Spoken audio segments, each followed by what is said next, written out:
Hello family, welcome back to my channel Bengali রান্না হবে। আজকে বানিয়ে নিচ্ছি কুমড়ো শাক। দেখেন আমি এখানে নিয়ে নিয়েছি দুটো কাঁচা লঙ্কা আর দুটো শুকনো লঙ্কা, আর এখানে নিয়ে নিয়েছি কয়টা বড়ি, আর এখানে কেটে নিয়েছিলাম আলু বেগুন। দেখেন এই তেলের মধ্যে আমি অবশ্যই এই রান্নার জন্য সর্ষের তেল ব্যবহার করবেন। আমি সর্ষের তেলের মধ্যে বড়িগুলো দিয়ে দিচ্ছি, দিয়ে ভেজে নেব। 2 মিনিট ভেজে নেব। 2 মিনিট ভাজার পরে আমি নামিয়ে নেব।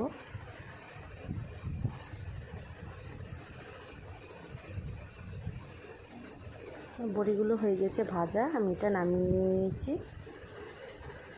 নামিয়ে নিয়ে এই তেলের মধ্যে দিয়ে দেবো আমি দুটো শুকনো লঙ্কা, তারপরে অ্যাড করব 5 ফোড়ন, আর এটারে আমি 1 মিনিট নাড়াচাড়া দিয়ে এর মধ্যে অ্যাড করে দেবো এইসব সবজিগুলো। এখানে আলু আর বেগুন কেটে নিয়েছি, দিয়ে আমি এটারে 2 মিনিট ফ্রাই করে নেব।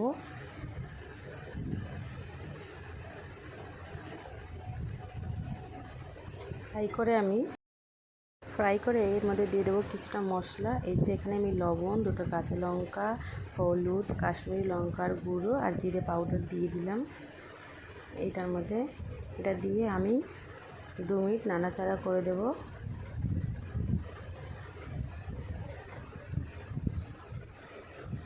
আপনাদের যদি অসুবিধা হয় বুঝতে, তা আমি নিচে লিখে দেবো, আপনারা অবশ্যই এটা পড়ে নেবেন কী কী দেওয়া আছে এর মধ্যে।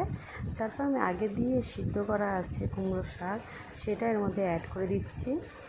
আপনারাও সিদ্ধ করে নেবেন বা নাও সিদ্ধ করতে পারেন, কিন্তু সিদ্ধ করে নিলে এটার একটা গন্ধ থাকে, সেটা চলে যায়। দেখেন আমার একটু কড়াইটা অসুবিধা হয়েছিল বলে আমি আপনার ক্যামেরা অফ করে আমি নাড়াচাড়া দিয়েছি। দেওয়ার পর 2 মিনিট নাড়াচাড়া দিয়ে আমি দিয়ে দিয়েছি পরিমাণ মতো জল। আমি আরেকটু জল দিয়েছিলাম একটু পরে। দেওয়ার পর আমি এটা ঢাকা দিয়ে দেবো 5 মিনিটের জন্য। তারপর এর মধ্যে অ্যাড করে দিব বড়িগুলো। তো এটা আমি ঢাকা দিয়ে দিচ্ছি 5 মিনিটের জন্য।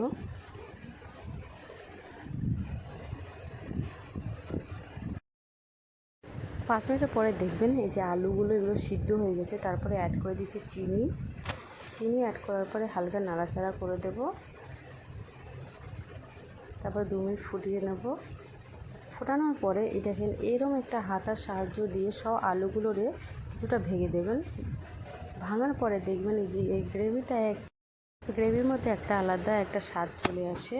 আপনাদের কেমন লেগেছে আমার রান্নাটা অবশ্যই কমেন্টে জানাবেন, লাইক করবেন, শেয়ার করবেন, কমেন্ট